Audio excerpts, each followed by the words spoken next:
নাইনের যে বিষয়গুলো আছে সেগুলোর মধ্যে সর্বপ্রথমেই হচ্ছে জননীতি। জননীতি বলতে কি বোঝায় সেই বিষয়গুলো নিয়েই আমরা আলোচনা কিন্তু শুরু করব। এবং হচ্ছে জননীতি অ্যাকচুয়ালি কি? জননীতি হলো এমন কিছু নীতি যেগুলো সরকার নেয় সাধারণভাবে দেখতে গেলে কিভাবে সরকার আরো বেশি করে সমাজ এবং তার সঙ্গে সাধারণ মানুষের সঙ্গে বেশি করে খাপ খাওয়াতে পারে সেরকম কিছু নীতি। এবং একই সঙ্গে বিভিন্ন কাজের গতি প্রকৃতিকেও যেমন অনুধাবন করা যায়, তেমনি সামাজিক যে মূল্যবোধ তাকেও কিন্তু জননীতি গুরুত্ব দিয়ে থাকে। এবং জননীতির বিষয়গুলো নিয়ে এখন এই সময়তে বেশ কিছুদিন যাবৎ পাবলিক অ্যাডমিনিস্ট্রেশন বা জনপ্রশাসনে অনেকদিন ধরেই ব্যবহার করা হচ্ছে। জননীতি মানে তোমার জনকল্যাণকর রাষ্ট্রের সঙ্গে জননীতির কিন্তু একটা ওতপ্রোত সম্পর্ক আছে। এখন যেহেতু বিভিন্ন সরকার যত সময় গেছে তত বেশি করে সে আরো বেশি এমনিতে পাবলিক ওরিয়েন্টেড, পিপল ওরিয়েন্টেড এবং আরো বেশি জনমুখী হওয়ার, জনপ্রিয়তা অর্জন করার চেষ্টা করছে। সেই দিক থেকে যদি আমরা দেখি তাহলে কিন্তু জননীতির গুরুত্ব অত্যন্ত বেশি। এবং এখানে অবশ্যই আমি বলবো যে একজন বিখ্যাত জনপ্রশাসনবিদ ড্রোরের আন্তর্নির্ভরশীলতার ভিত্তিতে যেসব কাজগুলোকে চিহ্নিত করা হয় সেগুলোই হচ্ছে জননীতি। অর্থাৎ সরকারের কাজ তো কখনো একটা নয়, বহুবিধ শাখার মধ্যে বিভক্ত থাকে। সেই যে বিভিন্ন শাখার মধ্যে আন্তর্নির্ভরশীলতা বা ইন্টারডিপেন্ডেন্স কিন্তু জননীতি বলে সাধারণভাবে ড্রোর এখানে বলেছেন। আবার যদি আমরা আরেকজন প্রশাসনবিদের বক্তব্য দেখি, সেটা হচ্ছে পিটার সেলফ। তিনি কিন্তু বলেছেন যে কার্য বিশ্লেষণ সম্পাদনের পরিবর্তিত নির্দেশিকা নীতির মাধ্যমেই সম্ভব হয়। অর্থাৎ যদি কোনো রকম কাজের মধ্যে চেঞ্জ আসে, অর্থাৎ যে কাজ সরকার এতদিন ধরে করে এসছে সেখানে যদি দেখা যায় সেই কাজের ভার আগের থেকে বেশি হচ্ছে কিংবা হয়তো কম হচ্ছে, বা সেখানে আরো বেশি নতুন কোনো নির্দেশ দিতে হবে, সেগুলো একমাত্র জননীতির মাধ্যমেই প্রতিফলিত হয়। অর্থাৎ সরকারের কাছে একটা সাধারণভাবে বলতে গেলে একটা একদম পুরো একটা নকশার মতো, যেটার মাধ্যমেই কিন্তু পুরো জননীতি বা কি কি নীতি সরকার নেবে তার উপরই অন্যান্য নীতিগুলো নির্ভর করে থাকে। এবং আরেকজন যদি আমরা জনপ্রশাসনবিদের বক্তব্য দেখি, ভাইকার্স, তিনি কিন্তু বলেছেন নীতি হলো সেই সকল সিদ্ধান্ত সমূহ যা কাজের ক্ষেত্রে সংগতি এবং ধারাবাহিকতা বজায় রাখে। অর্থাৎ যদি আমি নীতি না দিই তাহলে আমি কোনো সিদ্ধান্তে পৌঁছতে পারবো না। আগে থেকে আমাকে কিন্তু একটা সবকিছু চক আউট করে নিতে হবে যে কি কি আমি সিদ্ধান্ত নেব, এবং সিদ্ধান্তগুলো নেওয়ার আগে আমাকে নীতি নির্ধারণ করতে হবে যে যে যে কোনো কাজের ক্ষেত্রে আমি এগিয়ে নীতির মাধ্যমেই বাকি সিদ্ধান্তগুলো নিয়ে থাকবো। এবং সেই জন্যই দেখা যায় সিদ্ধান্ত গ্রহণকারী সংস্থা সম্পূর্ণ কিন্তু কাজের জন্য বা সিদ্ধান্তের জন্য এবং সম্পূর্ণভাবে দায়বদ্ধ থাকে। সরকার যদি সঠিক সিদ্ধান্ত নেয় সেই সিদ্ধান্তের আমরা প্রতিফলন বিভিন্ন জায়গাতে দেখব। সরকারের সিদ্ধান্ত যদি দেখা যায় যে না সঠিক হচ্ছে না, সেটারও কিন্তু প্রতিফলন আমরা সমাজে বা বিভিন্ন সংস্থার মধ্যে দেখবো, এবং সরকার বা সরকারের সংশ্লিষ্ট বিভাগকে তার কিন্তু দায়িত্ব নিতে হয়। সুতরাং জননীতি মানেই হচ্ছে সরকারের কিছু নীতি বা যে কোনো সংস্থার কিছু নীতি। সাধারণভাবে বলতে গেলে যেহেতু জননীতির সঙ্গে বৃহৎ পরিমাণ সাধারণ মানুষ যুক্ত হয়ে থাকে, তাই সরকারের বিভিন্ন নীতির কথা বলাই এখানে শ্রেয়। জেমস অ্যান্ডারসনের মতে নীতি হলো কোনো সমস্যার ক্ষেত্রে সিদ্ধান্ত প্রণেতাদের দ্বারা লক্ষ্য ভিত্তিক কাজের অভিমুখ নির্ধারণ। অর্থাৎ কোনো যদি সমস্যা সৃষ্টি হয় সাধারণভাবে সরকারের কোনো কাজের ক্ষেত্রে, তাহলে যারা সিদ্ধান্ত নিচ্ছে তারা সেই জননীতির সাহায্যেই লক্ষ্যে কিন্তু ঠিকমতো পৌঁছতে পারবে। অর্থাৎ নীতি না থাকলে সরকার তার অভিষ্ট লক্ষ্যে পৌঁছতে পারবে না। আমরা যদি কোনো রকম দৌড়ের ক্ষেত্রেও দেখি 100 মিটার 200 মিটার বা সেখানে 400 মিটার হয়, অর্থাৎ একটা লক্ষ্য সবার আগে থাকবে, কিভাবে আমি সেখানে ছুটি সেটা যেমন আমার একটা লক্ষ্য থাকে, জননীতির ক্ষেত্রেও তাই। আগে নীতি নির্ধারণ করো, সেই নীতির ভিত্তিতে অভিষ্ট লক্ষ্যে আমরা পৌঁছবো। সমস্যা হলো নীতি আমাদের বাঁচাবে, আর যদি ভালো হয় তাহলেও সেই নীতি আমাদের কিন্তু সাহায্য করবে। আর ডেভিড ইস্টন, যিনি কিনা একজন অন্যতম বড় রাজনৈতিক বিশ্লেষক, ডেভিড ইস্টন কিন্তু জননীতিকে সমাজের মূল্যবোধের কর্তৃত্ব সম্পন্ন বল্টন হিসেবে বর্ণনা করেছেন। কর্তৃত্ব সম্পন্ন বল্টন কি? অর্থাৎ সবাইকার যা যা কাজ বা সমাজের যে মূল্যবোধ আছে সেটাকে একটা কিন্তু কর্তৃত্বের মাধ্যমে বা একটা ফ্লোয়ের মাধ্যমে একদম সুন্দরভাবে বল্টন করা নীতিকেই কিন্তু জননীতি বলা হয়। অর্থাৎ আমরা জানি যে ডেভিড ইস্টনের বিখ্যাত তত্ত্ব আছে ইনপুট প্রসেস আউটপুট, অর্থাৎ সাধারণ মানুষের মধ্যে থেকে বিভিন্ন মতামত সরকারের মধ্যে আসছে, সরকারের সাধারণ মানুষেরই কিন্তু বিভিন্ন রকমের প্রতিনিধি থাকে, তারা সেগুলোর মধ্যে যেগুলো খুবই গুরুত্বপূর্ণ সমাজের জন্য বা যে কোনো পলিটিক্যাল প্রসেসের মধ্যে সেগুলোকে প্রসেস করছে এবং আউটপুট হিসেবে সেটা আবার সমাজের মধ্যে ফিরে যাচ্ছে। যদি সেটার কোনো কারণে ফিডব্যাক বা দেখা যায় যে প্রতিফলন খুব খারাপ, তাহলে সেটা আবার কিন্তু ফিডব্যাক লুপের মাধ্যমে ইনপুট হিসেবে আবার নতুন করে একদম টোটালি একটা সার্কুলার ওয়েতে জিনিসটা চলে। ইনপুট প্রসেস আউটপুট, আউটপুটের থেকে যেগুলো কিনা মনে হচ্ছে যে যেগুলো আরেকবার পুনর্বিবেচনা করার প্রয়োজন বা যেগুলো হয়তো ঠিক নয়, সেগুলো হয়তো খুব বাজে একটা ফিডব্যাক এলো জননীতির ক্ষেত্রে, সেগুলো কিন্তু ফিডব্যাক লুপ দিয়ে আবার ইনপুট হিসেবে সমাজের মধ্যে ফিরে যায়। আবার সমাজ থেকে যখন কোনো কারণে নীতির পরিবর্তনের দাবি ওঠে, পলিটিক্যাল প্রসেসের মধ্যে সেগুলোকে পরিবর্তন করা হয়। খগুন এবং গুণ জননীতির বেশ কিছু বৈশিষ্ট্যের কথাও বলেছে, সেগুলো আমরা এখানে দেখতেই পাচ্ছি কি কি বৈশিষ্ট্যগুলো আছে। প্রথম বৈশিষ্ট্য কি? জননীতি হলো পর্যবেক্ষকদের বিষয়গত সংজ্ঞা, অর্থাৎ জননীতির মধ্য দিয়ে যারা যারা পর্যবেক্ষক তাদের কিন্তু কোন বিষয়ের উপরে তাদেরকে কাজ করতে হবে বা কি কি নীতি নির্ধারণ করতে হবে তার একটা সংজ্ঞা নির্ধারণ করে। নাম্বার 2, এর মাধ্যমে সম্পর্কিত সিদ্ধান্তের বিভিন্ন ধরন দেখা যায়, অর্থাৎ সিদ্ধান্তের ক্ষেত্রে হেরফের দেখা যায় জননীতির হেরফের হতে। এক একটা সিদ্ধান্তের ক্ষেত্রে এক একটা জননীতি কিন্তু দায়ী থাকে। সরকারের বিভিন্ন রকমের নীতি থাকে, সেই সব নীতিকেই সামগ্রিকভাবে আমরা সরকারি সিদ্ধান্ত বলি, কিন্তু সেগুলোকে যদি খুব পুঙ্খানুপুঙ্খভাবে আমরা বিশ্লেষণ করি তাহলে আমরা দেখব সিদ্ধান্তের ক্ষেত্রে বিভিন্ন রকমের কিন্তু ধরন দেখা যায়। সব সিদ্ধান্তকে আমরা একরকম সিদ্ধান্ত বলতে পারি না। থার্ড কি? নীতি প্রণয়নের প্রক্রিয়া অনেক উপনীতি থাকে এবং এর ব্যাপ্তি দীর্ঘ সময় ধরে হয়, অর্থাৎ একটা নীতির আন্ডারে অনেক কিন্তু নীতি থাকে, অর্থাৎ রুলস এর ভেতরেও রুলস। সেই সব নীতির মধ্য দিয়ে যেতে যেতে যে কোনো সিদ্ধান্তের ক্ষেত্রে কিন্তু সময় লাগে এবং অনেক দিন ধরে এই কাজটা হয়। একদিনের মধ্যে চটজলদি সিদ্ধান্ত নিয়ে কোনো নীতির মাধ্যমে সঙ্গে সঙ্গে কিন্তু কোনো কাজ হয় না।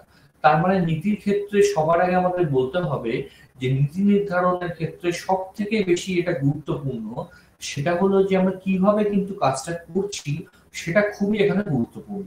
নাম্বার 4, জননীতির উদ্দেশ্য অনেক সময় পরিবর্তিত হতে পারে। আমি এক্ষুনি বললাম সময়ের সঙ্গে সঙ্গে নীতির পরিবর্তন সরকার করতেই পারে, অতীতকে ভিত্তি করে বা সেটাকে গণ্য করে সংজ্ঞায়িত হতে পারে। যদি কোনো পাস্ট এক্সপেরিয়েন্স খুব খারাপ হয় বা বিটার হয়, সেক্ষেত্রেও কিন্তু অতীতের যে নীতিগুলোকে বাদ দিয়ে নতুন কোনো নীতির মাধ্যমেও জননীতি নেওয়া সম্ভব হয় বা আবার কোনো নতুন নীতি সামনে আসে।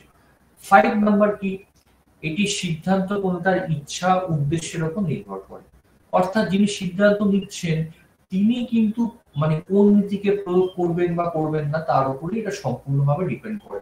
খুব সহজভাবে কিন্তু সিদ্ধান্ত নেওয়া যায় না, অর্থাৎ মেইন যে একদম উপরে যে বস বসে আছেন তিনি কিন্তু আলটিমেট ডিসিশন গুলো নেন। 6 নাম্বার কি? জননীতি কাজ করার ইচ্ছা অনিচ্ছা উভয়কেই বোঝায়, অর্থাৎ সরকার এমন কোন নীতি নিল যেখানে সরকার খুব অ্যাক্টিভ ভাবে কাজ করবে, সেটা আবার কাজ করার ইচ্ছে। আবার এমন কোন নীতি নিল যেখানে কিনা সরকার এই দিকে আর দৃষ্টিপাত করতে চায় না। সুতরাং ইচ্ছে অনিচ্ছা দুটোই কিন্তু একসঙ্গে জননীতির মাধ্যমে প্রতিফলিত হয়, অর্থাৎ সরকারের যেটা ব্লুপ্রিন্ট থাকে সেটাই হচ্ছে জননীতি। সরকার কি করতে চায় বা চায় না তা জননীতির মাধ্যমে প্রতিফলিত হয়। সেকেন্ড আমরা স্লাইডে আসি, জননীতির প্রাসঙ্গিকতা। জননীতির প্রাসঙ্গিক তো অবশ্যই, অতীতে আগে যে রাষ্ট্র ব্যবস্থা ছিল সেগুলোকে পুলিশি রাষ্ট্র বলা হতো, এখন আর পুলিশি রাষ্ট্রের অস্তিত্ব খুবই কম, সবই এখন গণতান্ত্রিক রাষ্ট্র। গণতন্ত্রের মধ্যে জনগণের যে মতামতই কিন্তু প্রতিফলিত হয় এবং সেখানে সাধারণভাবে কল্যাণকর রাজনীতির পরবর্তী সময় থেকে আমরা দেখতে পাই। সেরকম একটা জায়গায় দাঁড়িয়ে এখন যেহেতু পুলিশি রাষ্ট্রের অস্তিত্ব প্রায় শেষ, ফলে জননীতিকে আরো বেশি করে কার্যকর করা, আরো বেশি জনমুখী করে তোলা, নতুন নতুন পাবলিক অ্যাডমিনিস্ট্রেশনের নীতি নেওয়া হচ্ছে। এবং শুধুমাত্র এটা ডেভেলপিং কান্ট্রির ক্ষেত্রে নয়, ডেভেলপ যেসব কান্ট্রি গুলো আছে সেখানেও এই নীতিগুলো নেওয়া হয় এবং সেগুলোর একটাই উদ্দেশ্য হচ্ছে আরো বেশি করে কি করে রাষ্ট্রের বিকাশ সম্ভব হতে পারে।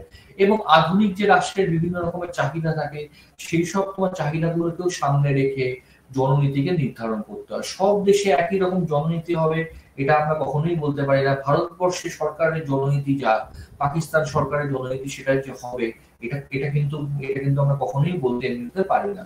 এবং সব থেকে বড় কথা হচ্ছে যেসব শ্রেণীরা সমাজের মধ্যে পিছিয়ে আছে ক্ষেত্রে আরো উন্নয়নের দরকার, বা কোন রকম গ্রামের বিকাশের ক্ষেত্রে, হয়তো গ্রামের মধ্যে, বেশিরভাগ গ্রামে ইন্ডিয়াতে এখনো সব জায়গাতে বিদ্যুৎ কিন্তু পৌঁছয়নি, এরকম বিভিন্ন নীতি সরকার বিভিন্ন সময়তে নেয়। ভূমি সংস্কার, খাদ্য নিরাপত্তা, জাতীয় কর্মসংস্থান সংক্রান্ত নীতি সমূহ, এগুলোই কিন্তু সাধারণভাবে জননীতির মধ্যে পড়ে এবং সরকার বা রাষ্ট্র এই নিয়ে কিন্তু বিভিন্ন রকম পদক্ষেপ করে। এবং যদি আমরা ভারতবর্ষের প্রেক্ষিতে দেখি তাহলে আমরা বিভিন্ন সময় দেখব যে ভারতবর্ষের ক্ষেত্রেও নানা রকমের চ্যালেঞ্জ আমাদের নিতে হয় এবং সেই সব চ্যালেঞ্জ গুলো মোকাবেলা করার জন্য বেসরকারি উদ্যোগপতিও আছে। ভারতবর্ষের ক্ষেত্রে যেমন টাটা, বিড়লা, আম্বানি, আদানি এদের আমরা দেখতে পাই। তারা অনেক সময় কিন্তু বিভিন্ন রকম প্রতিরক্ষা খাতে বিভিন্ন রকম সরকারি যেসব কাজের কিন্তু এমনিতে বরাত তারা পায়, তারাও কিন্তু সরকারকে নানাভাবে সাহায্য করে এবং বিশ্বায়নের পরবর্তী সময় পাবলিক প্রাইভেট যে পার্টনারশিপ সেটা আগের থেকে অনেক বেশি বেড়ে গেছে। সুতরাং সবটাই যে সরকার একা সমাজতান্ত্রিক রাষ্ট্রের মতো নিয়ন্ত্রণ করবে তা নয়, সরকার কিন্তু বেসরকারীকরণকেও আরো বেশি করে জোর দিচ্ছে। ফলে একটা পাবলিক প্রাইভেট পার্টনারশিপ আমরা দেখতে পাই। আমরা যেমন বেসরকারি পেট্রোল পাম্প দেখতে পাই, বেসরকারি ট্রেন বা ক্যাটারিং সিস্টেম ট্রেনের মধ্যে সবই আমরা দেখতে পাচ্ছি। ফলে যত সময় গেছে ততই কিন্তু বেসরকারি উদ্যোগের মাধ্যমেও সামাজিক যে দায়িত্বশীলতা তারও অংশীদার বেসরকারি যেসব সংস্থাগুলো হয়। এবং সরকারকে যেমন জাতীয় স্বার্থ দেখতে হয়, তেমনি সাধারণ মানুষের যে স্বার্থের প্রতিও যত্নশীল হতে হয়। অর্থাৎ সাধারণ মানুষের স্বার্থকে যতটা সম্ভব একদম অক্ষুণ্ণ রেখে কি করে অন্যান্য জাতীয় স্বার্থকেও সাইমultaneously দুটোকে পাশাপাশি সমান্তরালভাবে নিয়ে যাওয়া যায়, সেটাই কিন্তু সরকারের কাছে, ভারতবর্ষের সরকারের কাছে বড় একটা চ্যালেঞ্জ। এবং সেখানেও কিন্তু দেখা যাচ্ছে যেমন ৩৭০ নম্বর ধারাকে বাতিল, সেটা একটা জাতীয় স্বার্থে বা নিরাপত্তার জন্য গুরুত্বপূর্ণ ছিল। আবার এটাও সরকারের কাছে তোমার চ্যালেঞ্জ, ৩৭০ নম্বর ধারাকে কাশ্মীর থেকে, জম্মু এবং কাশ্মীর থেকে বাতিল করে দিয়ে সেখানে নতুন কি নিয়ে এলো বা কি অর্থনৈতিক উন্নয়ন করলো। ফলে এখানে জাতীয় স্বার্থ এবং যে সেই অঞ্চলের আঞ্চলিক স্বার্থ এবং তার সঙ্গে যে অন্যান্য স্বার্থ জড়িয়ে আছে, দুটোর মধ্যে একটা সাইমultaneously সমান্তরালভাবে ব্যালেন্স সৃষ্টি করাই কিন্তু সরকারের লক্ষ্য। সেই জন্য দেখা যাচ্ছে বিশ্বায়নের পরবর্তী সময়তে আম জনতা, আন্তর্জাতিক তোমার চাপের কাছে জননীতির কিন্তু গুরুত্ব অনেক বেশি বৃদ্ধি পেয়েছে। এবং আমরা বিভিন্নভাবে প্রত্যক্ষ বা পরোক্ষভাবে জনজীবনকে কিন্তু নানাভাবেই আমরা দেখি যে এমনিতে জননীতিগুলো নানাভাবে আমাদেরকে কি বলবো এফেক্ট কিন্তু করে থাকে। এবং জননীতি সরকারি সিদ্ধান্তের কারণ এবং ফলাফল সম্পর্কে আমাদের একটা স্পষ্ট ধারণা দেয়। সমাজ ও রাষ্ট্র সম্পর্কে আমাদের যে জ্ঞান সেটাকে আরো সমৃদ্ধ করে তোলে। আগে কিন্তু যখন সোশ্যাল মিডিয়া অ্যাক্টিভ ছিল না এবং হচ্ছে এই যে এখন যে এমনিতে প্রিন্ট মিডিয়া সেটাও অত বেশি অ্যাক্টিভ ছিল না, ভারতবর্ষের ক্ষেত্রে যত না খবর আগে সামনে আসতো এখন আরো বেশি আসছে। ফলে সাধারণ মানুষের মধ্যে সচেতনতা অনেক বৃদ্ধি পায় এবং সচেতনতা বৃদ্ধির সঙ্গে সঙ্গে আমরা বিভিন্ন সময়তে দেখি যে জননীতির মধ্য দিয়ে নানা সময়তে জনগণের যেসব তোমার চাহিদা সেগুলোও কিন্তু রিফ্লেক্ট হচ্ছে। এবং আর্থসামাজিক সম্পর্ক জননীতি যারা এমনিতে তোমার প্রণয়ন করছে তারা বিভিন্ন সময়তে সোশ্যাল মিডিয়ায় আসছে বা বিভিন্ন জায়গায় সাক্ষাৎকার দিচ্ছে, সেগুলোর মাধ্যমে সাধারণ মানুষ অংশগ্রহণ করছে, বিভিন্ন জায়গাতে পাবলিকের ভোটিং হচ্ছে। সে কোনো সরকারি নিউজ চ্যানেল করতে পারে, বেসরকারি নিউজ চ্যানেল করতে পারে। ফলে একটা ইন্টারঅ্যাকশন বা পারস্পরিক সম্পর্ক কিন্তু বজায় আছে, এবং সেখান থেকে কি হচ্ছে, ফলে সরকারের ওপর নানা রকমের চাপও আসছে, সরকারের কাছে আবার ডিমান্ডও আসছে, সেগুলোকে ফুলফিল করার দায়িত্ব সরকার বিভিন্ন সময় নেয়, বা ভোটের আগে নানা সময় প্রতিশ্রুতি দেয় যে ক্ষমতায় এলে আমরা সেগুলো নানা সময় কিন্তু এমনিতে ফুলফিল করে দেবো। এই যে আন্তঃসম্পর্ককেই কিন্তু সাধারণভাবে প্রশাসনের যে পরিধি বা এমনিতে যে পরিসরের যে ব্যাপ্তি, সেটাকে আরো বেশি করে বাড়িয়ে কিন্তু তোমার চলেছে। ফলে জননীতির প্রাসঙ্গিকতা প্রচন্ড বেশি। আগামী দিনে এই যে প্রাসঙ্গিকতা আরো বেশি বাড়বে বই, কমবে না। নেক্সট যে স্লাইডে আমরা আসি, এবং এই যে জননীতি নিয়ে বেশ কিছু দৃষ্টিভঙ্গি আছে, মানে অ্যাপ্রোচ আছে, যেগুলোকে বিভিন্ন সময়তে বিভিন্ন রাষ্ট্রে আমরা সেগুলো নানা সময়তে প্রতিফলন হতে দেখেছি। প্রথম অ্যাপ্রোচ কি, সেটা হচ্ছে ইনস্টিটিউশনাল অ্যাপ্রোচ। নামটার মধ্য দিয়ে পরিষ্কার, ইনস্টিটিউশনাল অ্যাপ্রোচ কি, সাধারণভাবে রাষ্ট্রবিজ্ঞান এবং জনপ্রশাসনে সরকারি প্রতিষ্ঠান সমূহ এবং তাদের যে ক্রিয়াকলাপ নিয়ে ইনস্টিটিউশনাল অ্যাপ্রোচে আলোচনা হয়। এগুলোর মধ্যে কি আছে, আইনসভা, আমলাতন্ত্র, রাষ্ট্রপতি, উপরাষ্ট্রপতি, মন্ত্রী পরিষদ, বিচার বিভাগীয় প্রতিষ্ঠান, স্থানীয় স্বায়ত্তশাসন, অর্থাৎ পঞ্চায়েত থেকে শুরু করে হায়ার অথরিটি অব্দি সবই প্রাতিষ্ঠানিক দৃষ্টিভঙ্গির মধ্যে পড়ছে। এবং সব থেকে বড় বিষয় হচ্ছে এদের মধ্যে একটা কিন্তু ইন্টার রিলেশন আছে বা পারস্পরিক সম্পর্ক আছে, যেগুলোর মধ্য দিয়ে বিভিন্ন সিদ্ধান্তগুলো জননীতি হিসেবে স্বীকৃতি পায়। সরকারের সিদ্ধান্ত একদম ওপর মহল থেকে একদম নিচে কিন্তু গ্রাম পঞ্চায়েত লেভেল অব্দি টোটালটার মধ্যেই কিন্তু প্রতিফলিত হচ্ছে। এইভাবে জননীতি সরকারের নীতিকেই বৈধতা দেয়, এবং সেই জন্য জননীতির ক্ষেত্রে যদি সরকারের মান্যতা বা অনুমোদন থাকে, সেই জন্য এগুলোকেই সবাই সহজেই কিন্তু অ্যাকসেপ্ট করে নিতে বাধ্য হয়। এবং এরপরে যদি আমরা দেখি গোষ্ঠী তত্ত্ব বা গ্রুপ থিওরি, এটাও আরেক রকমের তত্ত্ব, যেখানে কিনা গ্রুপ মানে এখানে গোষ্ঠীর কথা বলা হচ্ছে। গোষ্ঠী তত্ত্বের প্রবক্তাদের মধ্যে সরকারি প্রশাসনের মধ্যে বিভিন্ন পারস্পরিক গোষ্ঠীগুলোর মিথস্ক্রিয়া বা একটা মিক্স একটা অবস্থা আমরা দেখতে পাই। সাধারণভাবে যদি আমরা দেখি, সাধারণ স্বার্থের ভিত্তিতে জনগণ মিলিত হয়ে একটা গোষ্ঠী কিন্তু গঠন করে, এবং তাদের যে বিভিন্ন রকমের চাহিদা থাকে তারা কিন্তু সরকারের সামনে নিয়ে আসে। যেমন আমরা উদাহরণ হিসেবে এনজিওর কথা বলতে পারি। এনজিও বিভিন্ন সমাজে তাদের যে সমাজের যেসব দাবি দাওয়াগুলো আছে, সরকারি এনজিও খুব কম হয়, বেসরকারি এনজিওর কথাই আমি বলছি, তারা কিন্তু সরকারের সামনে তুলে ধরে। এরাও কিন্তু একটা প্রেশার গ্রুপ হিসেবে সাধারণভাবে কাজ করে থাকে। এরা সরকারের কোন রকম ক্ষমতায় না এসে সরকারকে বাইরে থেকে নানা রকমের চাহিদা সৃষ্টি করে সরকারের উপরে প্রেশার দেয়। এবং ডেভিড ট্রুম্যানের মতে যে কোনো স্বার্থ গোষ্ঠী বা চাপ সৃষ্টিকারী গোষ্ঠীগুলো অংশীদারি মনোভাব নিয়ে তাদের যে তোমার দাবি সেগুলো কিন্তু গোষ্ঠীর কাছে দেয়। অর্থাৎ যদি গোষ্ঠী না হয়, একজন সাধারণ মানুষের যা গুরুত্ব সরকারের কাছে, একটা ইনস্টিটিউশনের গুরুত্ব কিন্তু অনেক বেশি, কারণ সেখানে সমবেত একটা ভয়ের সবার সামনে আসছে। ফলে একটা গোষ্ঠীগত যে থিওরি, সেটা কিন্তু জননীতির ক্ষেত্রে খুবই গুরুত্বপূর্ণ থিওরি। গোষ্ঠীগুলি সাধারণভাবে স্বার্থের ভিত্তিতে গঠিত হয়ে থাকে, এবং আর্থার বেন্টলির মতে সমাজে বিভিন্ন গোষ্ঠীর মধ্যে একটা জটিল সমষ্টি, এবং সমাজে প্রত্যেকটি গোষ্ঠীর মধ্যে সর্বোত্তম স্বার্থের দ্বারা চালিত হয়। প্রত্যেকে কিন্তু একটা স্বার্থ নিয়ে সামনে আসে, এবং সেই স্বার্থটা কিন্তু ব্যক্তিগত স্বার্থের ওপরে একটা কালেকটিভ স্বার্থ। সেই স্বার্থের দিক থেকে যদি আমরা দেখি, সেখানে কিন্তু সব থেকে বেশি গুরুত্ব পায় সাধারণ মানুষের স্বার্থ, বা আরো যদি আমরা একদম স্পেসিফিক ভাবে বলি, তাহলে আমরা দেখবো গোষ্ঠীর স্বার্থ। গোষ্ঠী মানে ইকুয়াল টু সাধারণ মানুষের স্বার্থ। সমাজ থেকে যা উঠে আসছে সেটাই কিন্তু গোষ্ঠীগত একটা থিওরি হিসেবে বা গোষ্ঠীগত স্বার্থ হিসেবে সরকারের কাছে কিন্তু পেশ করা হয়। এবং অনেক সময় দেখা যায় নীতি প্রণয়নের যে প্রক্রিয়া লাগে, সেখানে গোষ্ঠীগুলি সুবিধা আদায়ের জন্য একে অপরের সঙ্গে দ্বন্দ্বে লিপ্ত হয়। একটা গোষ্ঠীর সঙ্গে আরেকটা কিন্তু গোষ্ঠীর মধ্যে স্বার্থগত সংঘাত অনেক সময় লেগেই থাকে। এবং সাধারণভাবে যে কোনো রাজনৈতিক সমাজের ক্ষেত্রেই কিন্তু নীতি প্রণেতারা বিভিন্ন গোষ্ঠীর স্বার্থগুলিকে সমন্বয় করে। এখানেই ডেভিড স্টার্নের ইনপুট প্রসেস আউটপুট, স্বার্থের সমন্বয় করে, স্বার্থের বিভিন্ন জায়গাতে গ্রন্থিকরণ করে, তবেই সেটা পলিটিক্যাল প্রসেস, সেটাকে কিন্তু প্রসেস করে, এবং সেখান থেকে যেগুলো বেরিয়ে আসে সেগুলোর ভিত্তিতেই অন্যান্য কিন্তু প্রসেসগুলো করে থাকে এবং একটা সিদ্ধান্তে উপনীত হয়। নেক্সট আমরা স্লাইডে চলে আসি, অভিজাত তত্ত্ব। এলিট থিওরির কথা আমরা এর আগে জনপ্রশাসনে পড়েছি। এলিট থিওরি বলতে সমাজের যারা অভিজাত শ্রেণী, তাদের মধ্যে যারা জ্ঞানীগুণী শ্রেণীদেরকে নিয়ে এলিট তত্ত্বের কথা বলা হয়। এলিট তত্ত্বের প্রবক্তাদের মধ্যে সমাজের যারা অভিজাত শ্রেণী থাকে, আর তাদের যে মূল্যবোধ বা ধারণা জননীতিতে প্রতিফলিত হয়। এটা যদি খুব আমরা ডিপলি দেখি তাহলে একাংশে হয়তো সত্যি, কারণ সাধারণ মানুষের স্বার্থ সবসময় কিন্তু একদম এক্সাক্ট ভাবে প্রতিফলিত হয় না।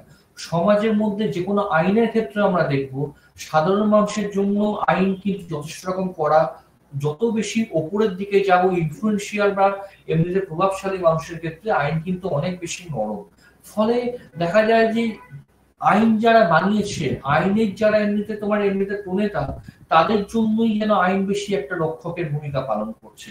ফলে অনেক সময় দেখা যায় যে আইন, সমাজ, শৃঙ্খলা এবং তার সঙ্গে হচ্ছে বিভিন্ন ন্যায় নীতিবোধ, সেগুলো কিন্তু অভিজাত শ্রেণীর স্বার্থেই যেন সমাজ এখানে সাধারণভাবে চলছে এবং তাদের যা নীতি সেটাকেই আমরা সাধারণভাবে জননীতি বলে চালিয়ে দিচ্ছি।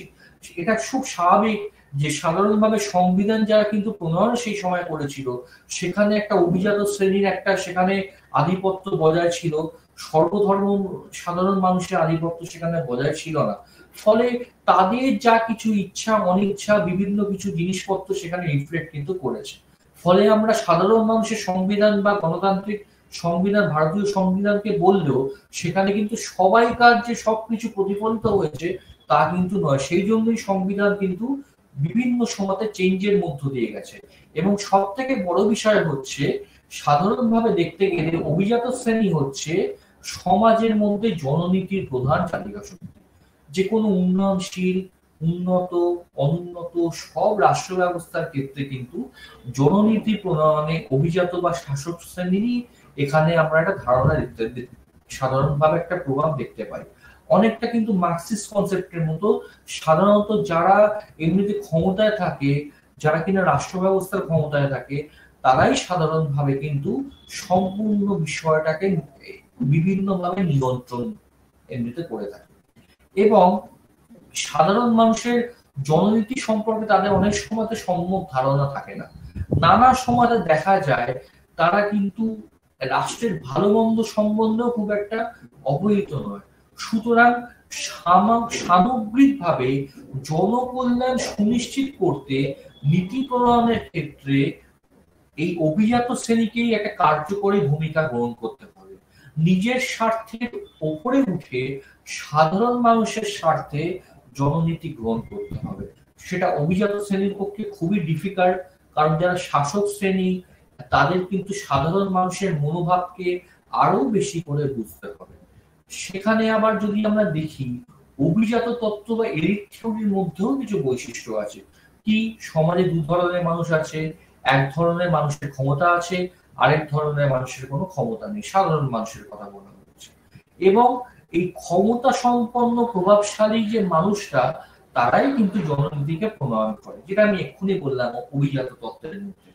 অভিজাতরা সমাজে উচ্চ স্তরে প্রতিষ্ঠিত, স্বাভাবিক, যারা কিনা খুব তোমার জ্ঞানী গুণী বুদ্ধিজীবী বা কোনো মিনিস্টার, এবং সাধারণ মানুষের কিন্তু খুব একটা বেশি এই শ্রেণীর মধ্যে উন্নীত হতে দেখা যায় না। তাদের যারা ছেলে তারাই আবার কিন্তু মিনিস্টার হচ্ছে, তারাই ক্ষমতায় আসছে। এইভাবে কিন্তু চক্রাকারে ক্ষমতা নিজেদের মধ্যেই বিভিন্নভাবে চলতে থাকে, যাকে কিন্তু প্যারেটো বলেছেন সার্কুলেশন অফ এলিট। এলিটদের মধ্যে একটা চলাচল চলছে। খুব সামান্য হয়তো সাধারণ মানুষ থেকে কিছু মানুষ এলিট শ্রেণীর মধ্যে অন্তর্ভুক্ত হয়, জেনারেলি জিনিসটা এলিট শ্রেণীর মধ্যেই চলাচল করে। থার্ড কি, নন এলিট থেকে এলিট শ্রেণীতে মানুষরা উত্তীর্ণ হয়, কিন্তু খুব ধীর গতিতে হয়। খুব সামান্য মানুষকেই আমরা দেখব নন এলিট থেকে এলিটের ক্ষেত্রে গেছে, সাধারণভাবে অন্য ক্ষেত্রে কিন্তু সেটা এমনিতে যায় না। ফোর্থ কি, এলিট শ্রেণী জননীতি প্রণয়নের সময় সহমতের ভিত্তিতে সমাজে সাধারণ মানুষের মঙ্গল মূল্যবোধকে বিবেচনায় রাখে।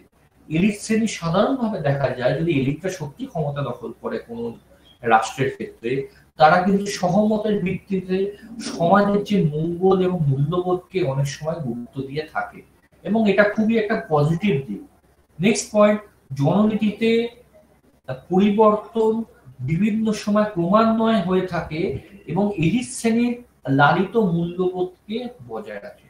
অর্থাৎ সমাজের মধ্যে পরিবর্তন একটা সার্কেলের মাধ্যমে হয়, হঠাৎ করে আমূল কোনো পরিবর্তন আমরা দেখতে পাবো না। এবং সেখানে তাদের যে এতদিনে একটা ভেস্টেড যে ইন্টারেস্ট এলিট শ্রেণীর, সেই ইন্টারেস্টকে কিন্তু সমাজের মধ্যে বজায় রাখা হয়। আমরা বিভিন্ন সময়তে বুর্জোয়া রাষ্ট্র ব্যবস্থা দেখেছি, অভিজাত শ্রেণী আমরা ফ্রান্সেও কিন্তু এক সময়তে দেখেছি, রাশিয়াতে জারের শাসন আমরা দেখেছি, এবং যে বাস্তিল দুর্গের পতন 1789 সালে তোমার ফরাসি বিপ্লবের সময়তে, সেই ঘটনাও আমরা দেখেছি। ফলে অভিজাত শ্রেণীর কিন্তু ক্ষমতা দখলের ইতিহাস বহু এমনিতে প্রাচীন ইতিহাস। সেই জায়গা থেকে যদি আমরা দেখি, এলিট শ্রেণী সাধারণভাবে নিজেদের মধ্যেই ক্ষমতাকে এমনিতে কুক্ষিগত করে রাখে এবং তাদের মধ্যেই যে মূল্যবোধ, তারা যে নীতি নিয়ে এত বছর ধরে চলে এসছে, সেটাকেই তারা কিন্তু বজায় রাখে।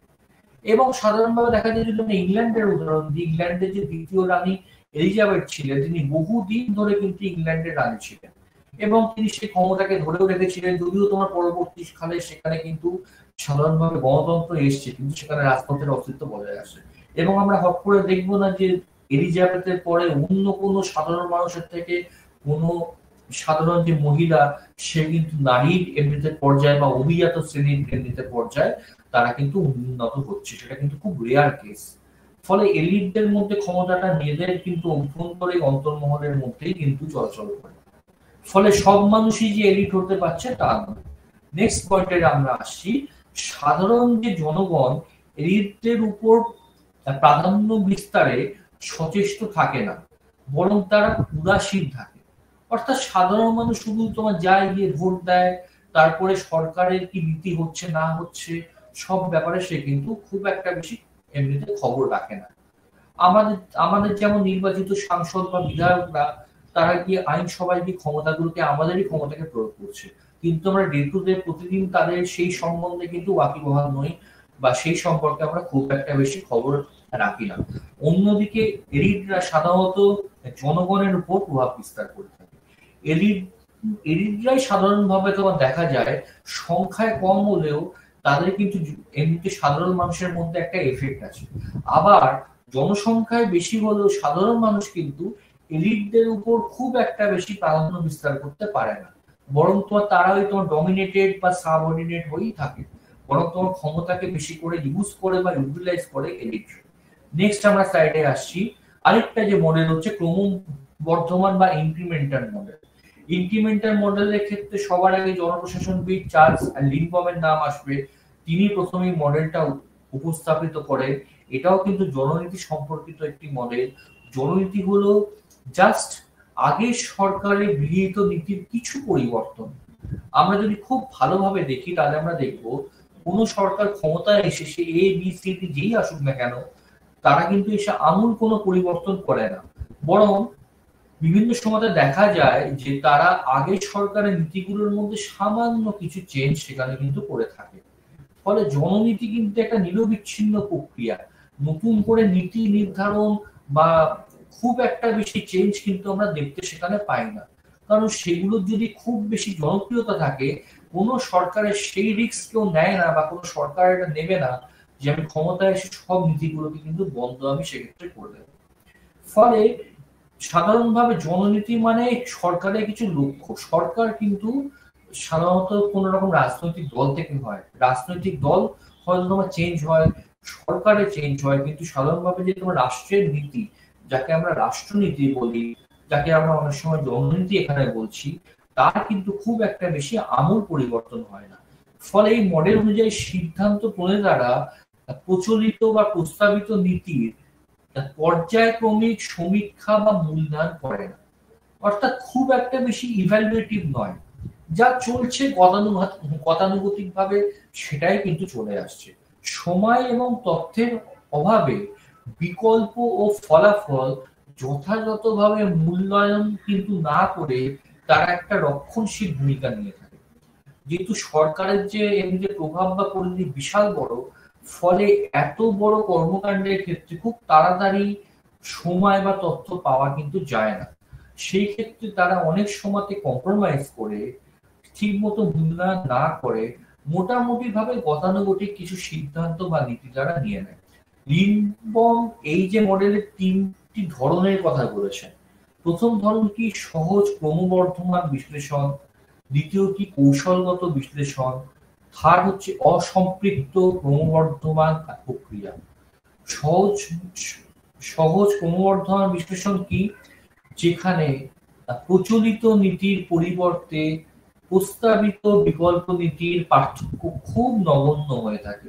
সামান্য কিছু চেঞ্জ করা হলো, হিউজ কোনো চেঞ্জ যেসব নীতির ক্ষেত্রে করা হয় না, সেগুলোকে আমরা সিম্পল ইনক্রিমেন্টাল অ্যানালিসিস বলে থাকি, according to the Charles Lindblom. Second কি আছে? সেকেন্ড যদি আমরা দেখি, সেক্ষেত্রে আমরা দেখব কৌশলগত বিশ্লেষণের ক্ষেত্রে সুচিন্তিত পদ্ধতি অবলম্বন করা হয়, যেমন ব্যবস্থা জ্ঞাপক বিশ্লেষণ, প্রয়োগগত গবেষণা, লক্ষ্যভিত্তিক পরিচালন এবং কর্মসূচি মূল্যায়নের নিরীক্ষণ। অর্থাৎ কোনো একটা নীতি নেওয়ার আগে সেটা সমাজে বা সাধারণ মানুষের মধ্যে কি খারাপ প্রভাব ফেলতে পারে বা কতটা রিঅ্যাকশনারি হতে পারে, সেগুলো সম্পর্কে গবেষণা, অ্যানালিসিস, রিসার্চ আমরা যাই বলি না কেন সেগুলো করা হয়। সেগুলো কিন্তু অনেক বেশি ভালো এবং সায়েন্টিফিক। সুতরাং সেটা কিন্তু সরকার যে কোনো জিনিসের আগে একটা মানে যে কোনো আমরা খেলার আগে যেমন একটা প্র্যাকটিস ম্যাচ খেলে নিই, সরকারও যেন নীতিগুলো নিয়ে আসার আগে আগে থেকে পাবলিক যে ফিডব্যাকটা সেক্ষেত্রে নিয়ে নেয়। লাস্টে কি আসছে? অসম্পৃক্ত ক্রমবর্ধমান বিশ্লেষণের ক্ষেত্রে একটি নীতি অন্য নীতির তুলনায় খুব কম পৃথক হয়ে থাকে। এটাও কিন্তু সাধারণভাবে প্রথম নীতির সঙ্গে যদি আমরা দেখি অনেকটা মিল আছে, এটাকে আমরা সহজ ক্রমবর্ধমান বিশ্লেষণ বললাম। এবং কোনো লক্ষ্য বা উদ্দেশ্যকে যথাযথ গুরুত্ব দেওয়া হয় না, গতানুগতিক চলছে তো চলছি, আদৌ কোনো কোনো বিভিন্ন আমূল কোনো লক্ষ্য পরিবর্তন, উদ্দেশ্য ইত্যাদি কিছু নেই। তেমন যেসব যে নীতি সেগুলোকে আমরা অসম্পৃক্ত ক্রমবর্ধমান বিশ্লেষণ বলি, যেগুলো সম্পৃক্ত হয় না, সমাজের মধ্যে থেকেই যায়, যেমন চলছে তো চলছে, এরকম নীতিকেই এগুলো কিন্তু সাধারণভাবে নেওয়া হয়ে থাকে। আরেক দিকে যদি আমরা দেখি, এখানে লক্ষ্য নির্ধারণ হয় লক্ষ্য সমাজের ভিত্তিতে, নীতি প্রণীত হয় ভুল এবং সংশোধনের চেষ্টার মাধ্যমে। নীতিকে আগে প্রয়োগ করে দেওয়া হয়, তারপর যদি ফিডব্যাকে দেখা যায় খুব বাজে ফিডব্যাক আসছে, তখন সাধারণভাবে ট্রায়াল এন্ড এরর দুটো একসঙ্গে সাইমultaneously সেটা কিন্তু চলতে থাকে। এইভাবে সাধারণভাবে নীতিগুলোর মধ্যে চেঞ্জ করা হয়। এই যে কৌশলকে অসম্পৃক্ত বলার কারণ, গৃহীত সিদ্ধান্তের ক্ষেত্রে কোনো নিয়ন্ত্রণ বা সমন্বয় দ্বারা আবদ্ধ থাকে না। নেক্সট আমরা যে থিওরিতে আসছি, গেম থিওরি। গেম থিওরি আন্তর্জাতিক সম্পর্কের ক্ষেত্রেও খুবই এমনিতে বিখ্যাত। সাধারণভাবে যৌক্তিক সিদ্ধান্তের লক্ষ্যে যে চালিত হয়, সেখানে দুই বা ততোধিক অংশগ্রহণকারীর পছন্দের সুযোগ থাকে, অর্থাৎ আমার সামনে দু তিনটে অপশন আছে। গেম থিওরির মূল বক্তব্য এটাই। এবং সবকটা প্রত্যেকটা পছন্দের ওপর ফলাফল নির্ভর করে। এ কে যদি আমি পছন্দ করি আমার ফলাফল অন্য হবে, বি কে যদি আমি পছন্দ করি আমার ফলাফল কিন্তু অন্য হবে। অর্থাৎ এক একটা জননীতির এক এক রকমের ফলাফল। এই তত্ত্বে সর্বকৃষ্ট পছন্দ বলে কিছু নেই। তুমি যেমন গ্রহণ করবে সেই অনুযায়ী তুমি কিন্তু ফলাফল পাবে।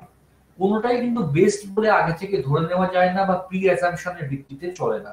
এই ধারণায় নীতি প্রণেতারা শুধুমাত্র তাদের চাহিদা এবং যে যোগ্যতার প্রতিফলন ঘটাবে না, অন্যের ইতি কর্তব্য সম্পর্কেও তাদের কিন্তু প্রত্যাশা থাকবে।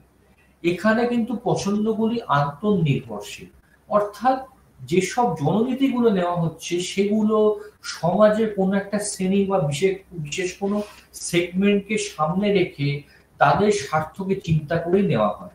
অর্থাৎ ফ্রি নয়, ফ্রিলি আমরা কোনো নীতিগুলোকে নির্ধারণ করে নিলাম, সমাজের মধ্যে সেগুলোকে প্রয়োগ করলাম, আবার সেগুলোর ফিডব্যাক এলো, তারপর আবার সেটা চেঞ্জ করলাম, তা নয়। সমাজের মধ্যে নীতিগুলো সাধারণভাবে একে অপরের সঙ্গে নির্ভরশীল থাকে। কোনো হয়তো প্রভাবশালী ব্যক্তি সংস্থার উপরে প্রভাবশীল, সেগুলোর সঙ্গে প্রভাবকে মাথায় রেখে, ভোট ব্যাংককে মাথায় রেখে সেই সব নীতিগুলো নেওয়া হয়। অর্থাৎ এখানে একটা খেলা যেন চলছে। খেলার মধ্য দিয়ে যে তোমার তত্ত্বকে বিশ্লেষণ করা হয় সেটাও কিন্তু জননীতির গেম থিওরির মধ্যে পড়ে। এখানে সাধারণ অবস্থায় সিদ্ধান্ত গ্রহণ বিবেচ্য বিষয় নয়, যুক্তির ভিত্তিতে প্রতিযোগিতামূলক ব্যবস্থায় সিদ্ধান্ত গ্রহণকে গুরুত্ব দেওয়া হয়। অর্থাৎ অর্থাৎ এখানে একটা কম্পিটিটিভ, একটা কোঅপারেটিভ, যেসব একটা কর্পোরেট সিস্টেমের মধ্য দিয়ে সিদ্ধান্তকে নেওয়া হয়, কত বেশি জনমুখী সিদ্ধান্ত জনগণকে সামনে রেখে নয়, বরং আরো বেশি করে প্রতিযোগিতামূলক বাজারের মধ্যে একে অপরের সঙ্গে কম্পিটিশন করে নেওয়া সিদ্ধান্তকে গেম থিওরি বলা হয়। যেখানে কিন্তু সব সময়তে দেখা যায় জননীতির ক্ষেত্রে কি সত্যি গেম থিওরি প্রযুক্ত হতে পারে? সমাজ বিজ্ঞানীরা অনেক সময়তে জননীতিকে গেম থিওরি বিশ্লেষণমূলক পদ্ধতি হিসেবে ব্যবহার করে থাকেন, কিন্তু অনেকেই আবার বলে যে গেম থিওরি সাধারণভাবে বাস্তব জীবনের সঙ্গে কিন্তু যুক্ত হয় না। নীতি প্রণেতা, নীতি বিশ্লেষকরা নিজেদের বা বিরোধীদের লাভের মূল্য অনেক সময়তে সঠিকভাবে নির্ধারণ করতেও সম্ভব হয় না। এই তত্ত্ব সাধারণভাবে কূটনীতি, যুদ্ধ, পারমাণবিক অস্ত্র ইত্যাদির ক্ষেত্রে বেশি পরিমাণে ব্যবহার করা হয় গেম থিওরি। আমি প্রথমেই শুরুতে বললাম আন্তর্জাতিক সম্পর্কের সঙ্গে এর অনেক মিল আছে।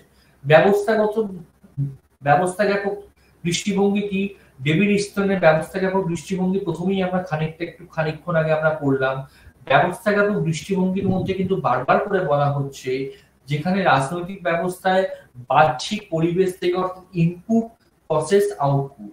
সাধারণভাবে তোমার কম্পিউটারের ক্ষেত্রে কিবোর্ড হচ্ছে ইনপুট, প্রসেস হচ্ছে মানে তোমার প্রসেসর, যেটাকে আমরা সিপিইউ বলি, তারপর যেখানে কম্পিউটারটি স্ক্রিন বা মনিটর থাকে সেটাকে আমরা আউটপুট বলি।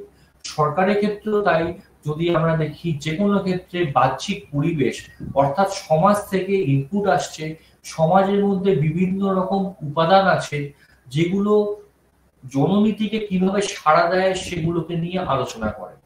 সেই উপাদানগুলির মধ্যে কি আছে? রাজনৈতিক দল, স্বার্থ গোষ্ঠী, চাপ সৃষ্টিকারী গোষ্ঠী সহ বিভিন্ন গোষ্ঠী। এরা কিন্তু সরকারের বিভিন্ন প্রতিষ্ঠান বা গোষ্ঠীর চাহিদাকে গুরুত্ব দিয়ে জননীতিকে প্রণয়ন করে থাকে। অর্থাৎ একজন 130-35 কোটি দেশে সবাই কিন্তু নিজের ইচ্ছেকে প্রতিফলন করতে পারছে না। সামগ্রিকভাবে সমষ্টিগত বা গোষ্ঠীগত ইচ্ছেকেই সরকারের কাছে সাধারণভাবে রাখা হয়ে থাকে এবং সরকার সেই সব জিনিসগুলোর ভিত্তিতে ইনপুট আকারে সরকারের কাছে পেশ করে থাকে। অর্থাৎ পাবলিকের ডিমান্ড, সমাজ থেকে উঠে আসা পাবলিকের ডিমান্ডকেই সাধারণভাবে ইনপুট বলা হচ্ছে। এবং ডেভিড স্টোর এই আউটপুট গুলোকে এবং সাধারণভাবে সরকার তার নিজের যে লোকবল আছে, আইন আছে, আদালতের ভিত্তিতে নতুন কোন আইন নিয়ে এলো, এসব বিভিন্ন ইনপুটের ভিত্তিতে, তার ভিত্তিতে দেখা যায় সেগুলোকে আউটপুট হিসেবে সমাজের মধ্যে নতুন কোন আইন বা নতুন কোন নীতিগত নিয়ে আসছে। তার মানে ইনপুট, প্রসেস, আউটপুট। এবং এটাকেই ডেভিড স্টোন বলেছেন আউটপুট গুলিকে মূল্যবোধের কর্তৃত্ব সম্পন্ন বা কর্তৃত্বমূলক বন্টন বলেছেন, যাকে ইংলিশে বলা হয় অথরিটেটিভ অ্যালোকেশন অফ ভ্যালুস। অর্থাৎ সেখানে কিন্তু সাধারণভাবে দেখতে গেলে যে কোনো ব্যবস্থায় সিস্টেম বলতে বোঝায় শনাক্তকরণযোগ্য কিছু প্রতিষ্ঠানের সঙ্গতিপূর্ণ কার্য সম্পাদন। এইসব প্রতিষ্ঠানগুলো বিভিন্ন সময়তে সরকারের বা জনগণের চাহিদাকে আউটপুট বা নীতিতে রূপান্তরিত করে। চাহিদাকে প্রসেসের মধ্য দিয়ে আউটপুটে রূপান্তরিত করার নামই হচ্ছে ব্যবস্থাজ্ঞাপক দৃষ্টিভঙ্গি, যেখানে সাধারণভাবে পরিবেশের সঙ্গে এর একটা লিঙ্ক থেকে যায়। পরিবেশ মানে এখানে সমাজের কথা বলা হচ্ছে। এরপরে যে তোর মডেলটায় আমরা আসছি সেটা হচ্ছে যুক্তিবাদী মডেল বা দৃষ্টিভঙ্গি। যুক্তিবাদী মানে এখানে রেশনাল মডেলের কথা বলা হচ্ছে।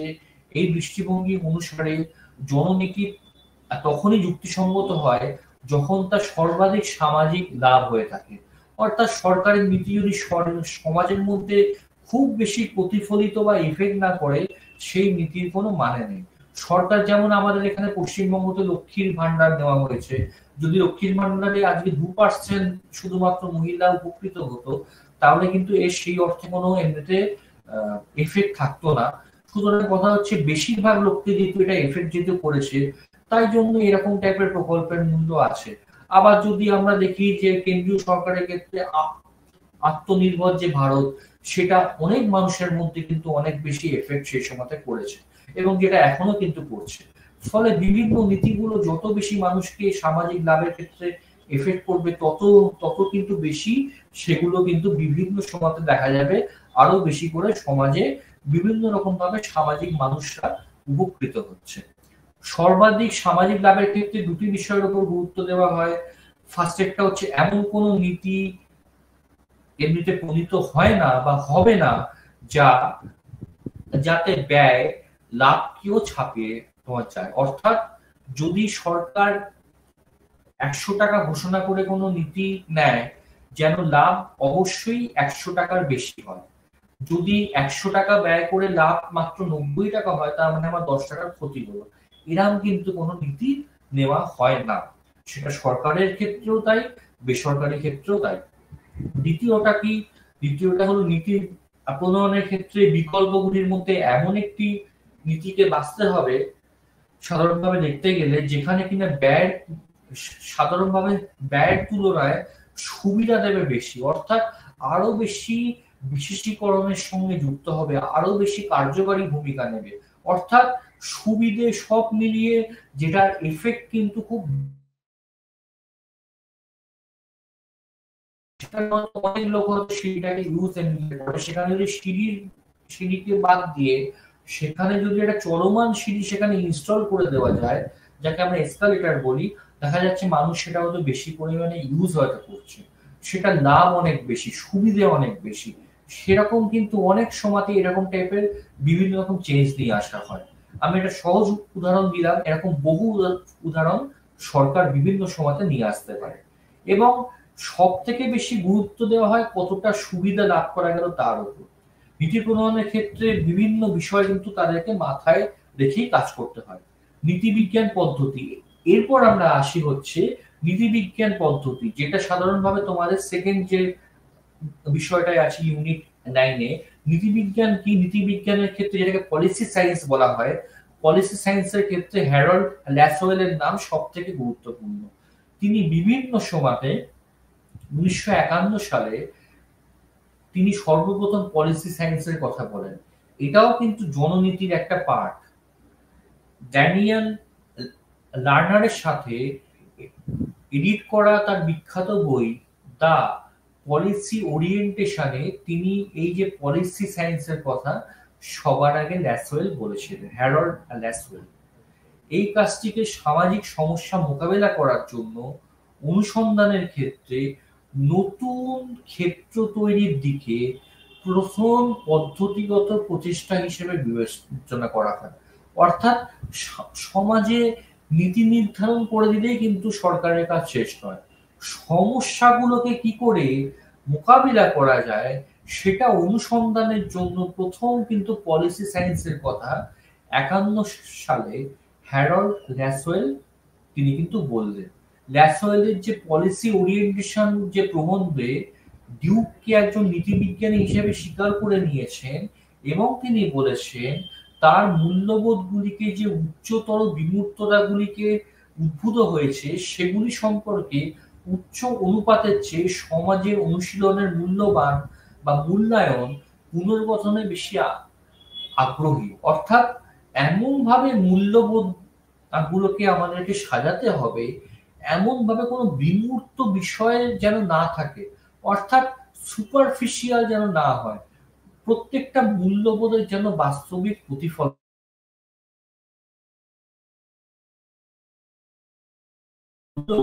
সেগুলো সম্পর্কে সমাজের মধ্যে অনুশীলনের একটা মূল্যায়ন থাকতে হবে। সমাজ যে সেটাকে যে বারবার করে প্র্যাকটিস করছে সেটার জন্য একটা ইভ্যালুয়েশন হয়, তবেই সেটা সায়েন্টিফিক্যালি আরো বেশি কার্যকারী হবে। অর্থাৎ সাধারণ মানুষ বা সরকারের জ্ঞানের প্রতিফলন হতে হবে। ল্যাসওয়েল পলিসি সায়েন্সকে সামাজিকভাবে প্রাসঙ্গিক জ্ঞান উৎপাদন এবং প্রয়োগের একটি শৃঙ্খলা সংজ্ঞায়িত করার প্রচেষ্টা চূড়ান্ত হিসেবে বর্ণনা করেছেন। অর্থাৎ এই যে পলিসি সায়েন্স বা যাকে আমরা নীতিবিজ্ঞান বলছি, সেটা কিন্তু সামগ্রিকভাবে সামাজিকভাবে প্রাসঙ্গিক জ্ঞান সমাজের মধ্যে নানা রকমের নলেজ আছে, যেগুলো প্রাসঙ্গিক সেটাকে একটা নির্দিষ্ট চ্যানেলের মধ্য দিয়ে আরো বেশি পরিমাণে উৎপাদন এবং প্রয়োগের জন্য শৃঙ্খলাবদ্ধভাবে কাজে লাগানো যে ইচ্ছে, সেটাকেই কিন্তু পলিসি সায়েন্স ল্যাসওয়েল বলেছেন। পলিসি সায়েন্সে ল্যাসওয়েলের দৃষ্টিভঙ্গি হলো বহু বিভাগীয় প্রাসঙ্গিক সমস্যা ভিত্তিক এবং স্পষ্টভাবে আদর্শ। এই উচ্চাভিলাষী লক্ষ্যগুলির উপলব্ধি বিংশ শতাব্দীর দ্বিতীয়ার্ধে নীতিবিজ্ঞানের সম্প্রদায়ের উদ্বেগের বিষয় হয়ে ওঠে। অর্থাৎ নীতিবিজ্ঞানকেও যখন গ্রহণ করা হলো, তখন দেখা গেল যে নতুন যে দশকে জনপ্রশাসনের মধ্যে যখন আস্তে আস্তে করে চেঞ্জ আসছে, সেই সময়তে দাঁড়িয়ে আস্তে আস্তে করে দেখা গেল যে বিভিন্ন সময়তে সমস্যাগুলো এবং বহু বিভাগীয়, এগুলো মাল্টিডিসিপ্লিনারি এবং বহুমাত্রিক সমস্যা ভিত্তিক হয়ে কিন্তু দাঁড়াচ্ছে, এবং যেগুলোর মধ্য দিয়ে বিভিন্ন পণ্ডিতদের অবদান, যদিও বিভিন্ন বিভিন্ন নীতি নিয়ে নানা রকমের জোর দিয়েছেন তারা, তা সত্ত্বেও বলা যায় নীতিবিজ্ঞানের বিবর্তন এবং যে গ্রহণযোগ্যতার উপর একটি সুস্পষ্ট প্রভাব কিন্তু দেখা যায়। অর্থাৎ সমাজের সমস্যা, বহুমাত্রিক বিশ্লেষণ, বিভিন্ন তাত্ত্বিকদের মতামত, এই যে পলিসি সায়েন্স বা নীতিবিজ্ঞানের মধ্যে কিন্তু এফেক্ট বারবার করে ফেলছে। ব্রুকস 1983 সালে এর সঙ্গে যোগ করেছেন পলিসি সায়েন্স হলো সাম্প্রতিকতম এবং অবশ্যই একটি স্বাধীন সুবিধার বিন্দুর জন্য অনুসন্ধানের সবচেয়ে সুস্পষ্ট প্রকাশ। অর্থাৎ এই বিজ্ঞানের মধ্য দিয়ে, নীতিগত বিজ্ঞানের মধ্য দিয়ে, এটি কিন্তু জননীতি আমরা বলছি না, আমরা নীতিগত বিজ্ঞান বলছি, যার মধ্য দিয়ে জননীতি, নলেজ, সরকারের যে প্রতিফলন, সমস্যা সমাধান সব থেকে সুস্পষ্টভাবে প্রকাশিত হয়। রাজনৈতিক লড়াইয়ের ঊর্ধ্বে গিয়েও উদ্দেশ্যমূলক মানদণ্ড, যার ভিত্তিতে নীতিগত সিদ্ধান্ত নেওয়া যেতে পারে। অর্থাৎ শুধুমাত্র পলিটিক্যাল করে জননীতিকে না দেখে নীতিবিজ্ঞান জননীতিরও উপর দিয়ে, যেখানে কিনা জ্ঞানের সঠিক কিন্তু মূল্যায়ন হচ্ছে, যার মধ্য দিয়ে নীতিগতভাবে অনেক ভালো সিদ্ধান্ত নেওয়া যায়। এই প্রসঙ্গে ল্যাসওয়েল আরো বলেছেন, সিদ্ধান্ত প্রক্রিয়ার জ্ঞান কিভাবে নীতিগুলিকে তৈরি করে বা কার্যকর করা হয় তার পদ্ধতিগত এবং অভিজ্ঞতামূলক অধ্যয়নকেও বোঝায়। অর্থাৎ কিভাবে নীতিবিজ্ঞানকে এমনিতে বিভিন্নভাবে তোমার কাজ করানো যেতে পারে, কিভাবে এগুলোর ভিত্তিতে আরো ভালো নীতি নেওয়া যেতে পারে, তার পদ্ধতিগত অভিজ্ঞতামূলক অধ্যয়নকেও নীতিবিজ্ঞান বা পলিসি সায়েন্স ল্যাসওয়েল বলেছেন। অর্থাৎ শুধুমাত্র জননীতি নিয়ে নিলাম নীতিবিজ্ঞানের ভিত্তিতে তা নয়, কিসের পদ্ধতির মাধ্যমে নেওয়া হচ্ছে এবং কি কি অভিজ্ঞতা হচ্ছে, খারাপ অভিজ্ঞতা হচ্ছে না ভালো অভিজ্ঞতা হচ্ছে, আগের অভিজ্ঞতা এমনিতে কেমন, এখনকার অভিজ্ঞতা কেমন, সবকিছু মিলিয়েই কিন্তু তার একটা গুরুত্ব থাকে। যদিও বিষয়গুলি সম্পর্কে সাধারণভাবে বলা যেতে পারে বাস্তবায়ন মূল্যায়নের সাথে জড়িত জ্ঞানের যে একটা ক্রস ডিসিপ্লিনারি আছে, সেগুলোর কারণে কখনোই কিন্তু কার্যকরী সংজ্ঞা আমরা প্রদান করতে পারি না। অর্থাৎ নীতি বিজ্ঞানের ক্ষেত্রে এত বেশি সাধারণ নীতির সঙ্গে বিভিন্ন বিষয়গুলির প্রণয়ন, বাস্তবায়ন, মূল্যায়ন এমনভাবে জড়িয়ে থাকে, এগুলোর সঙ্গে কিন্তু আমরা সহজভাবে নীতিবিজ্ঞানকে একটা কোনো লাইনে লিনিয়ার পথে সহজভাবে আমরা বিশ্লেষণ করতে পারছি না, এবং এর কোনো সুস্পষ্ট সীমানাও নির্দেশিত করা হয়নি। সমাজবিজ্ঞান, মনোবিজ্ঞান, রাষ্ট্রবিজ্ঞান, পাবলিক অ্যাডমিনিস্ট্রেশন, ম্যানেজমেন্ট সায়েন্স ইত্যাদি বিভিন্ন শাখার ক্ষেত্রেও কিন্তু এই নীতিবিজ্ঞানকে আমরা প্রয়োগ হতে দেখেছি। ফলে এর বহুমাত্রিক একটা শাখা বা বহুমাত্রিক একটা বৈশিষ্ট্য প্রকৃতি আমরা নীতিবিজ্ঞানের ক্ষেত্রে দেখতে পাই। সর্বক্ষেত্রে নীতিবিজ্ঞানের আমরা প্রয়োগ দেখতে পাচ্ছি। এবং অনেকেই কিন্তু বলেন এই যে পলিসি সায়েন্স, যেমন পদার্থবিদ্যা, রসায়নের ক্ষেত্রেও একটি কিন্তু বিজ্ঞান, পলিসি সায়েন্সের ক্ষেত্রে অভিজ্ঞতামূলক দিকটিকে ল্যাসওয়েল সব থেকে বেশি গুরুত্ব দিয়েছেন। যা তুমি অভিজ্ঞতা বা এক্সপিরিয়েন্সের মাধ্যমে সমাজ থেকে তুমি যা লব্ধ করছো তার ভিত্তিতেই পলিসি সায়েন্সকে কিন্তু আমরা প্রয়োগ করতে পারি। এবং সাধারণভাবে দেখা যায় অভিজ্ঞতার যে মাপকাঠিগুলোকে আরো বেশি পরিমাণে জোর দিয়ে নির্দিষ্টভাবে সাধারণ দাবিগুলিকে সতর্ক পর্যবেক্ষণের মধ্য দিয়ে একটি শৃঙ্খলাবদ্ধ করা হয়। অর্থাৎ যে কোনো দাবি আসুক না কেন সতর্কভাবে পর্যবেক্ষণ করা হবে পলিসি সায়েন্সের মধ্য দিয়ে, তারপর সেগুলোকে শৃঙ্খলাবদ্ধ করা হবে, অর্থাৎ একটা তোমার চেনের মধ্যে নিয়ে আসা হবে। একটা যেমন চেন যেমন একটার সঙ্গে আরেকটা যেমন যুক্ত হয়ে থাকে, চেনের এক একটা যে শেকলগুলো, এখানেও তাই বিভিন্ন সিদ্ধান্তগুলো পলিসি সায়েন্সের মধ্য দিয়ে একটা অন্যটার সঙ্গে যুক্ত হয়ে থাকে। এবং সাধারণভাবে দেখা যায় বাস্তব জগতের সরলীকৃত উপস্থাপনা হিসেবে এই যে মডেল শব্দটি সাধারণভাবে ব্যবহার করা হয় এবং এখানে বিজ্ঞান এবং অবিজ্ঞানের মধ্যে একটি মৌলিক পার্থক্য কিন্তু বর্তমান। নেক্সট আমি স্লাইডে আসি। এই যে নীতিগুলোর কথা বললাম বা পলিসি সায়েন্সের কথা যে তোমার সিলেবাসে আমি বললাম, সেখানে সিদ্ধান্ত গ্রহণকারীকে জ্ঞানের উন্নত পদ্ধতির সাথে সিদ্ধান্ত নিতে সাহায্য করে। অর্থাৎ সাধারণ সিদ্ধান্ত জননীতি, যেখানে কিনা খুব ভালোভাবে জ্ঞান সুশৃঙ্খল ভাবে শৃঙ্খলাবদ্ধভাবে একটা নির্দিষ্টভাবে এমনিতে পরিচালিত হয়, তাকেই কিন্তু আমরা পলিসি সায়েন্স বলি। এবং সেই সিদ্ধান্তগুলো অনেক বেশি বিজ্ঞানসম্মত হয়ে থাকে। ক্যারল ওয়েলস 1977 সালে নীতিবিজ্ঞানকে গবেষণা ব্যবহারে সিদ্ধান্ত চালিত মডেল হিসেবে বর্ণনা করেছেন। অর্থাৎ 70-এর দশক থেকেই যখন পাবলিক অ্যাডমিনিস্ট্রেশনে চেঞ্জ আসছে, বিভিন্ন সমাজ বিজ্ঞানের মধ্যে চেঞ্জ আসছে, বিশ্বায়নের প্রায় তখন আমরা দোরগোড়াতে দাঁড়িয়ে সেই রকম একটা জায়গাতে আস্তে আস্তে করে কিন্তু আমরা এই যে পলিসি সায়েন্স বা নীতি বিজ্ঞানের গুরুত্বের দিকটাকে আমাদের বিষয় বিশ্লেষণ করতে হবে। এবং এর বিভিন্ন রকমের ধাপ আছে। সামাজিক সমস্যাকে আগে সংজ্ঞা দিতে হবে। সামাজিক সমস্যা বলতে আমরা কি বুঝি, সরকারকে সেই সংজ্ঞা আগে নির্ধারণ করতে হবে। সেকেন্ড কি, সেটা হচ্ছে সামাজিক গবেষণা কৌশল ব্যবহার করে প্রাসঙ্গিক তথ্য অধিগ্রহণ করতে হবে। অর্থাৎ সোশ্যাল বিভিন্ন রকম যে রিসার্চ হয়, সেই রিসার্চের মধ্য দিয়ে আমাদেরকে নতুন নতুন কৌশলের মধ্য দিয়ে সঠিক প্রাসঙ্গিক তথ্য আগে আরোহণ করতে হবে। তথ্য যদি না থাকে কখনোই আমরা নীতি বিজ্ঞানকে বা পলিসি সায়েন্সকে প্রয়োগ করতে পারবো না।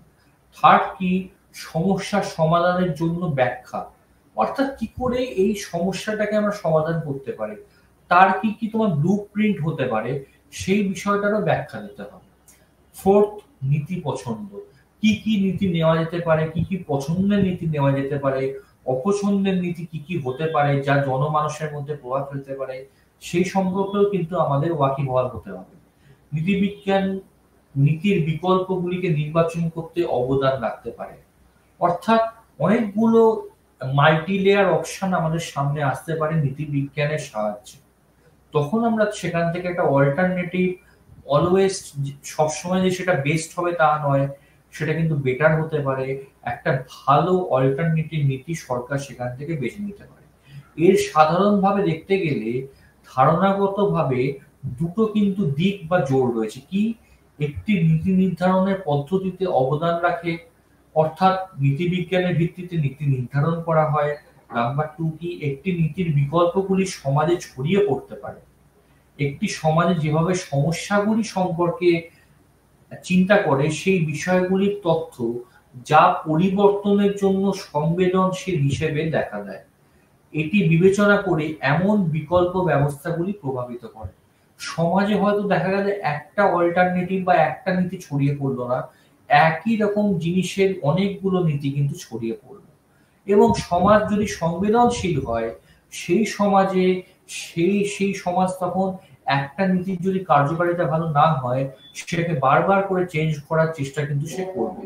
এবং সেই চেঞ্জের মধ্য দিয়েই সে কিন্তু বিকল্পগুলির মধ্য থেকে আরেকটা আরেকটা অল্টারনেটিভ কোনো একটা অপশন সেখান থেকে কিন্তু সে বেছে নেবে। একটা নীতির পরিবর্তে আরেকটু ভালো নীতি।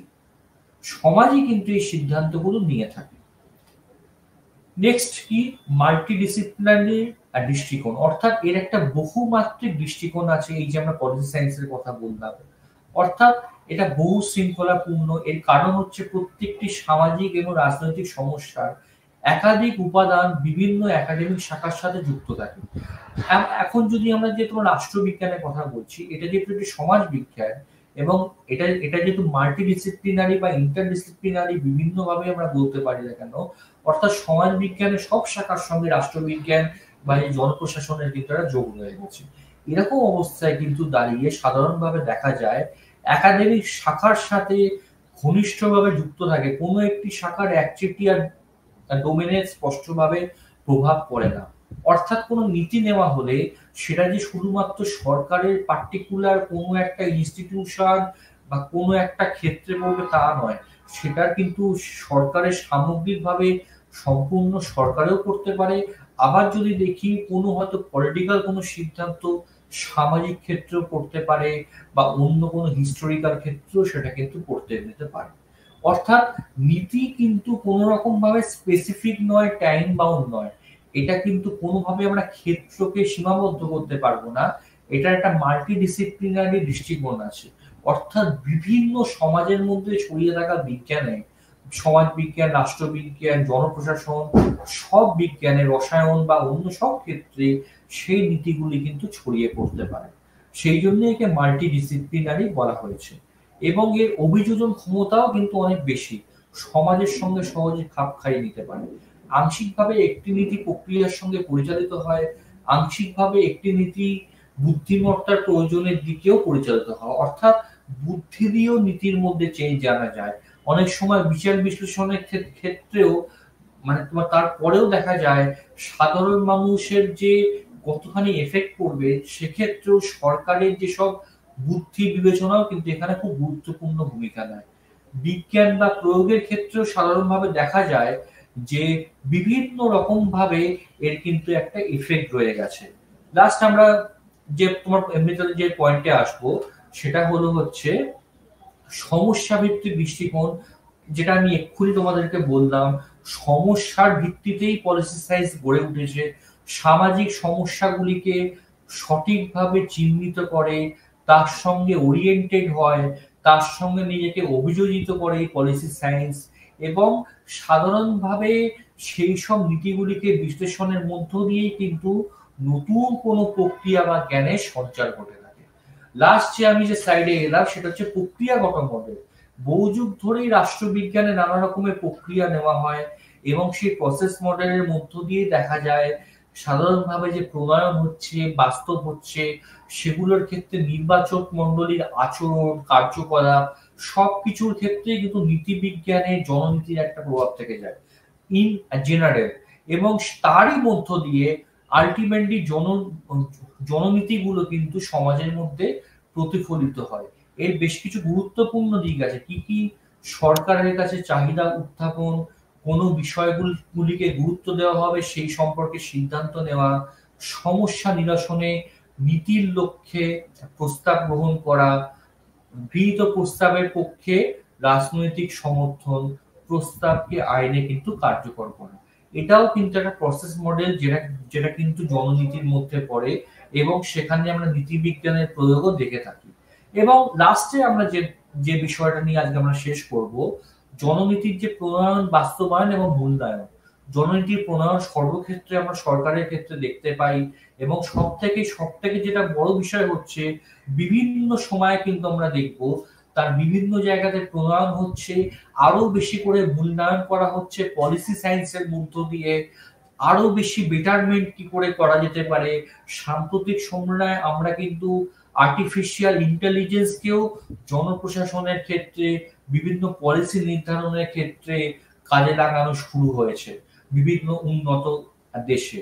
ভারতবর্ষ আগামী দিনে আর্টিফিশিয়াল ইন্টেলিজেন্সের মাধ্যমে আরো বেশি নলেজকে কি করে কাজে লাগানো যায় সেটাই কিন্তু জননীতির মধ্য দিয়ে বিভিন্ন সময় প্রতিফলিত হয়ে থাকে। আজকে আমরা ক্লাস এখানেই আমরা শেষ করছি। নেক্সট দিন আমরা অন্য টপিক নিয়ে আলোচনা কিন্তু শুরু আমরা করব। এখানেই আমার ক্লাস শেষ হলো। নমস্কার।